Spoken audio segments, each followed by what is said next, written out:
Hey everyone, this is Jyoti Misra and you watching your own YouTube channel Physics the Natural Science। उम्मीद करती हूँ कि आप सभी बहुत अच्छे होंगे।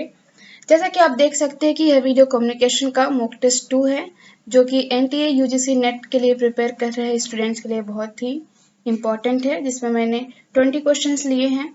इसका पहला पार्ट मैंने अपलोड कर दिया है, साथ ही इसके 2 लेक्चर सीरीज भी मैंने अपलोड कर दी हैं। उम्मीद करती हूँ आपने देख लिया होगा। अगर नहीं देखा तो उसको जरूर देखिएगा, और साथ ही अगर आप चैनल पर नए हैं तो चैनल को सब्सक्राइब कर लीजिएगा, बेल आइकन को प्रेस कर लीजिएगा।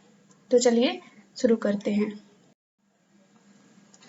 फर्स्ट क्वेश्चन है, which are the 3 components are the parts of the human communication process.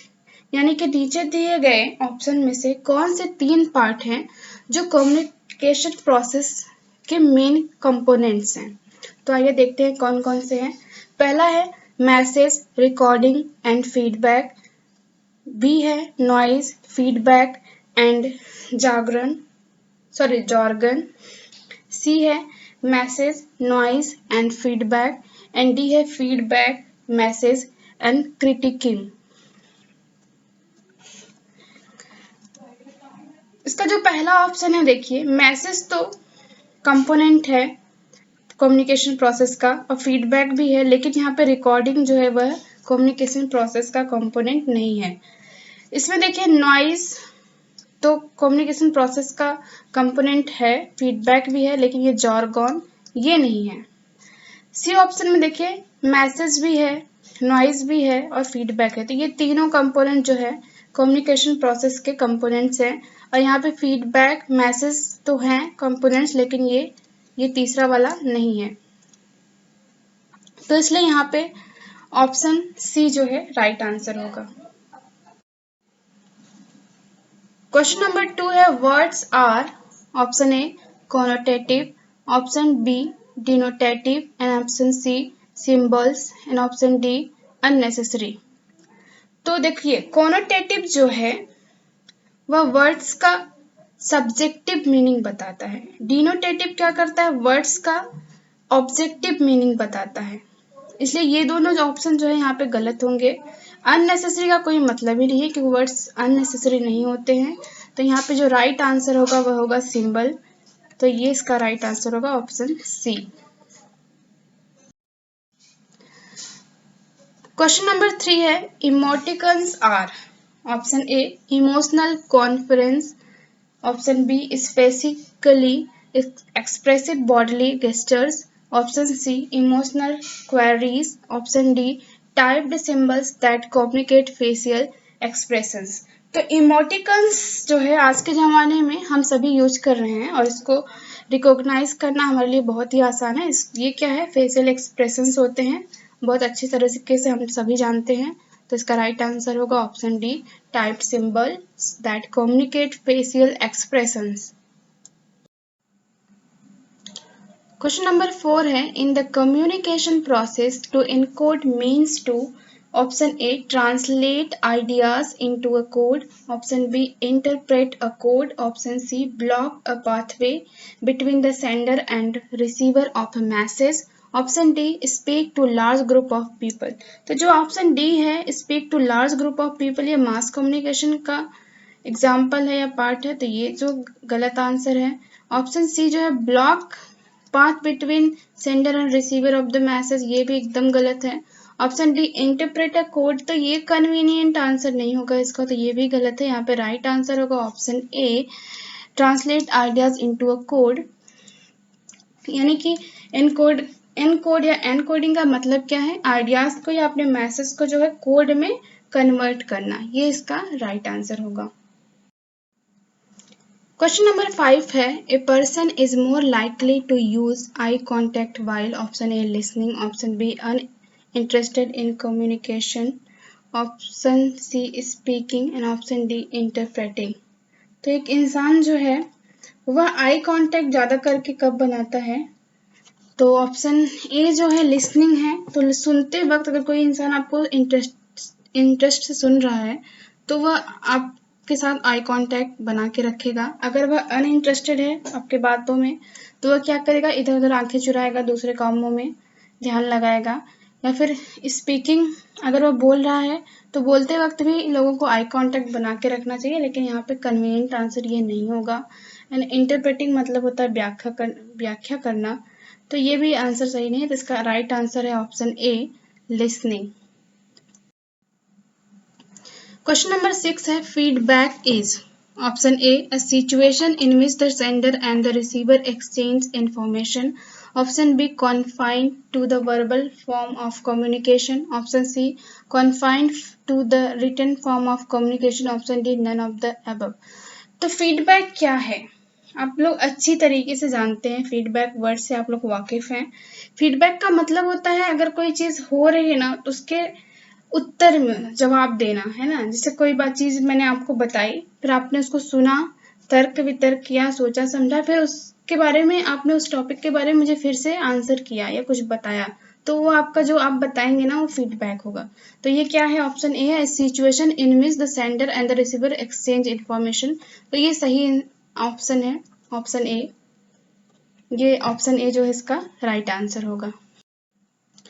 Question number 7 है listening is said to be adversely affected by, option A speaker's fast speed of delivery of words, option B message loaded with too much of information, option C improper selection of and use of media, and option D all of the above। तो speaker अगर बहुत तेज से बोल रहा है, बहुत जल्दी जल्दी वर्ड्स को बोल रहा है, तो आपको समझने में प्रॉब्लम होगी। अगर आप समझ नहीं पाएंगे बातों को तो आप सुनेंगे भी नहीं अच्छे से, तो ये अफेक्ट करेगा। ये सही आंसर होगा। ऑप्शन बी क्या है, message loaded with too much of information. अगर एक कोई मैसेज है उसमें बहुत सारा इंफॉर्मेशन है ना, तो उसे आप सुन तो लेंगे लेकिन आप याद नहीं कर पाएंगे। जब याद नहीं कर पाएंगे तो मतलब याद पिछला क्या बोला, क्या इन्फॉर्मेशन है, फिर आगे आगे करके ना, तो याद करने में प्रॉब्लम होगी। तो याद करने में जब प्रॉब्लम होगी तो आप जो है उससे बहुत अच्छे से सुनने में भी इंटरेस्टेड नहीं होंगे। तो ये भी आंसर सही होगा।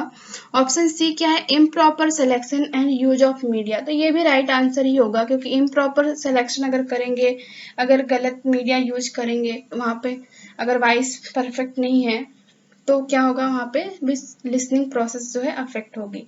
तो इसका राइट आंसर होगा option D, all of the above.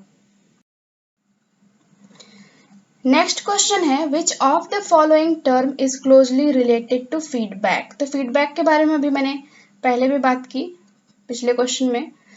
Option A है brain storming, heuristics, option B cybernating, none of the above. तो यहाँ पे जो ब्रेन स्टॉर्मिंग है ये क्या होता है, दिमागी तूफान आना या उछाल आना, तो ये तो नहीं होगा, उसका कोई मतलब नहीं। ह्यूरिस्टिक्स का मतलब होता है ऐसा इंसान, ऐसे लोग जो खुद से सीखने में या खुद से सीखने की क्षमता रखते हैं, उनको कहते हैं। तो इसका जो रिलेशन होगा वह साइबरनेटिक्स से होगा। इसका राइट आंसर होगा option C, cybernetics. Next question है feedback is a listeners. Feedback क्या होगा, सुनने वालों के लिए। Verbal critique of your message, option B acceptance of a message, option C verbal और non verbal responses to a message, option D aversion to a message। तो इसका जो राइट आंसर होगा वह क्या होगा, वर्बल और non verbal responses to a message. ये एकदम सही आंसर है, क्योंकि वर्बल और नॉन वर्बल जो रिस्पॉन्स होता है मैसेज का वही फीडबैक होता है।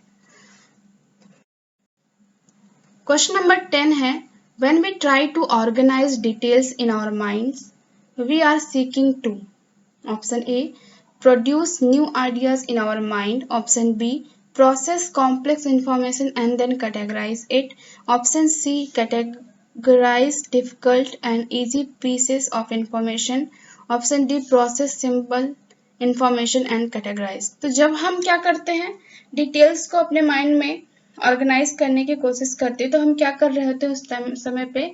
देखो, अगर हम डिटेल्स को या इंफॉर्मेशन को अपने दिमाग में कैटेगराइज या ऑर्गेनाइज कर रहे हैं, तो वहां पे new ideas in our mind, ये गलत होगा। Process complex information and then categorised it, तो ये सही हो सकता है, क्योंकि यहाँ पे क्या है, प्रोसेस कॉम्प्लेक्स इंफॉर्मेशन को पहले हम प्रोसेस करेंगे, समझने की कोशिश करेंगे, फिर उसे कैटेगराइज करेंगे कि हाँ ये इस कैटेगरी का, ये इस कैटेगरी का। इसके बाद क्या, इसके बाद है categorise difficult and easy pieces of information. तो ये भी सही हो सकता है कुछ हद तक, ऑप्शन सी। इसके बाद है process simple information and categorise. तो सिंपल प्रोसेस मतलब सिंपल इंफॉर्मेशन को कैटेगराइज करोगे, कॉम्प्लेक्स को नहीं करोगे, तो इसका कोई मतलब नहीं है। Difficult and easy pieces of information, ये भी गलत ही होगा क्योंकि ये बहुत कन्वीनियंट आंसर नहीं है। इसका सबसे सही आंसर जो है वह है option B, process complex information and then categorise it. Question number 11 है, to decode a message is to, option A evaluate a message, option B translate ideas into code, option C reject a message, option D interpret a message. तो मैंने पहले encoding की बात की, यहाँ पे decoding of message का क्या मतलब है। तो डिकोड करना क्या होता है कि जैसे आपके पास कोई मैसेज आया है ना, तो अगर वह जो है कोड के फॉर्म में, तो आप उसे डिकोड करके उसमें जो इन्फॉर्मेशन है उसे आप पालोगे। लेकिन जैसे आपका फ़ोन है, मोबाइल फ़ोन आप यूज़ करते हो, तो जब दो लोग आप बात करते हो ना, तो वहाँ पे जो आपका मैसेज आता है वह सिग्नल के फॉर्म में आता है।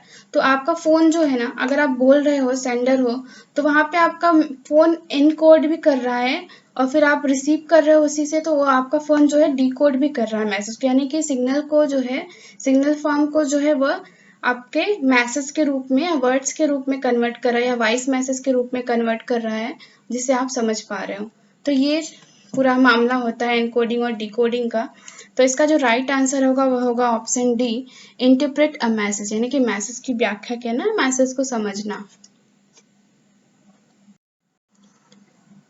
क्वेश्चन नंबर 12 है, a message is a signal that serves as.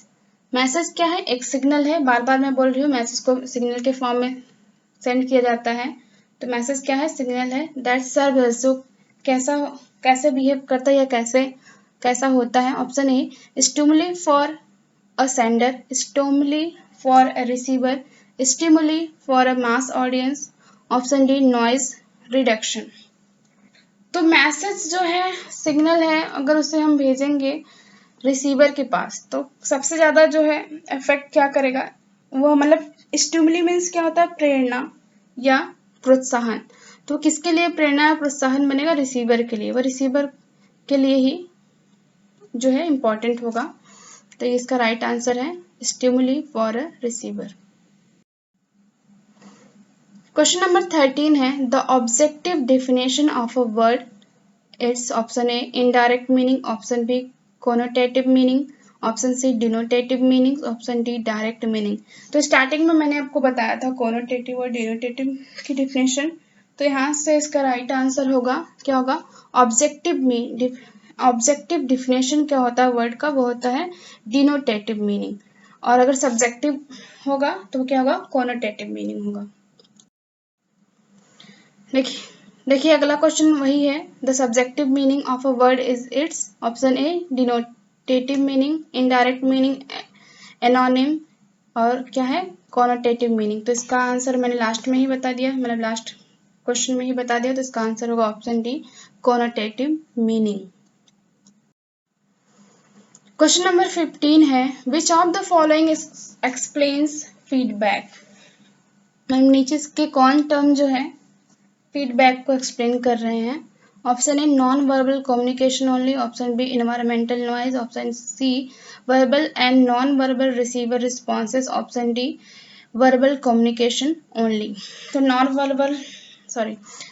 Verbal communication only, ये ऑप्शन ए जो है रॉन्ग है। इन्वायरमेंटल नॉइज ये भी गलत है, नॉइज के बारे में बात ही नहीं हो रही यहाँ पे। और ऑप्शन डी है वर्बल कम्युनिकेशन ओनली, ये भी गलत है। इसका सही आंसर होगा verbal and non verbal receiver responses, के बारे में मैंने पहले के क्वेश्चंस में भी बात की है। तो इसका आंसर होगा verbal and non verbal receiver responses. Next question है, for which of the following word और words the term chronemics is used for interpretation of message. Option A smell, option B taste, option C time and all of the above. तो communication process में जो है smell का कोई मतलब नहीं होता है, आप अच्छे से समझ सकते हो। टेस्ट का भी यहाँ कोई मतलब नहीं है। तो ये दोनों आंसर जो है गलत होंगे। तो यहाँ पे टाइम का बहुत इंपॉर्टेंस है ना, कम्युनिकेशन में टाइम का इम्पोर्टेंट है, क्योंकि मैसेज को ट्रांसफर होने में सेंडर से रिसीवर तक पहुंचने में कितना टाइम लगता है, ये टर्म जो है यूजफुल है, जिससे जो है क्रोनेमिक्स के नाम से भी जाना जाता है, यानी क्रोनेमिक्स और टाइम जो है कम्युनिकेशन प्रोसेस में दोनों रिलेटेड है एक दूसरे से, तो इसको याद रखिएगा। क्वेश्चन नंबर 17 है, in the communication process a receiver, option A, is a channel, option B, decodes a message, option C, is the person who encodes an idea, option D, responsible for message interference। तो क्या है in communication process, receiver जो है channel नहीं होता है, channel एक दूसरा टर्म है, दूसरा कंपोनेंट है। डिकोड अ मैसेज, हाँ रिसीवर जो है मैसेज को डिकोड कर सकता है, या मैसेज रिसीवर के पास जब जाता है तो डिकोड होने के बाद ही पहुंचता है, या डिकोड फॉर्म में पहुंचता है। इसके बाद ऑप्शन सी है, is the person who encodes an idea. तो इनकोड तो वह करता है जो मैसेज को सेंड करता है, समझ लीजिए। तो ये आंसर गलत होगा, चैनल वाला भी गलत ही है। इसके बाद option D, responsible for message interference. तो आइए देखिए इसका क्या आंसर है। इसका आंसर है option B, decodes a message. तो इसका राइट आंसर है ऑप्शन बी। नेक्स्ट क्वेश्चन है, an example of a communication channel is option A noise, option B context, option C face to face conversation, option D feedback. तो communication channel का क्या example है? तो noise क्या है? Noise जो है अनवांटेड सिग्नल होता है, जो हमारे मैसेज सिग्नल में मिल जाता है, जिसे हम नहीं चाहते, जिसकी वजह से कभी कभी हमें फालतू की चीजें भी सुनाई देती हैं अपने मैसेज में, फालतू चीजें भी ऐड हो जाती हैं। कॉन्टेक्स्ट का भी इसका कोई मतलब नहीं है, कॉन्टेक्स्ट चैनल से लेना देना नहीं है कॉन्टेक्स्ट का। इसके बाद फीडबैक अलग कंपोनेंट है कम्युनिकेशन प्रोसेस में, तो इसका राइट आंसर होगा option C, face to face conversation. Next question है, the way one interprets information around one self is option A always negative, option B always positive, option C related to one's values beliefs and past experiences, option D none of the above. तो एक इंसान का तरीका information को जो है, अपनी तरफ के इंफॉर्मेशन को की व्याख्या करने या समझने का तरीका जो होता है वह क्यों होता है ना। तो ये ऑलवेज नेगेटिव ये गलत है, बिल्कुल नहीं ऐसा होता। ऑलवेज पॉजिटिव भी कोई चीज नहीं होता। तो यहाँ पे जो ऑप्शन सी है, related to one's values belief and past experience. तो देखिए हम जो है अपने चारों तरफ की चीजों को या भी जो भी इंफॉर्मेशन होती है तो उसको हम अपनी तरीके से समझते हैं, और वह तरीका किस पे डिपेंड करता है, हमारे वैल्यूज पे, बिलीफ पे, हम किस चीज पे ज्यादा ट्रस्ट करते हैं, और हमारे पास्ट एक्सपीरियंस भी इसको जो है अफेक्ट करते हैं। तो इसका राइट आंसर होगा option C, related to one's values beliefs and past experiences. Last question है लिसनिंग। लिसनिंग क्या है? Option A may be a complex process involving many steps, option B is always reflexive, option A a natural habit, option D a psychological process occurring in a spontaneous manner। तो psychological process occurring in spontaneous manner, तो इसका right answer तो D तो नहीं होगा। Option C a natural habit, हाँ natural habit तो होती है सुनने की, लेकिन हम बहुत बार जो है जो चीज़ें नहीं सुनना चाहते उसे इग्नोर भी कर देते हैं, और बहुत लोगों के पास सुनने की कैपेबिलिटी भी नहीं होती। तो ये आंसर जो है कन्वीनियंट नहीं होगा। ऑप्शन बी क्या है, इज ऑलवेज रिफ्लेक्सिव, तो ये भी सही नहीं होगा। ऑप्शन ये इसका राइट आंसर है, मे be a complex process involving many steps. Listening जो है ना, लिसनिंग भी बहुत ही एक क्वालिटी होती है जिसे बहुत लोग सीखते हैं, समझते हैं, है ना। इसके बारे में बहुत सारी चीजें आपको मिल जाएगी पढ़ने के लिए, समझने के लिए। तो आपके लिए आज का क्वेश्चन है, which of the following is Berlo's linear model of the communication. ये रहे आपके option, option A SMRC, option B SMCR, option C SRMC, option D SRCM। देखिए इसका आंसर जो है, इस क्वेश्चन को मैंने पहले वाले मॉक टेस्ट में लिया था। अगर आपने उसको देखा होगा वीडियो को तो आपको पक्का याद होगा।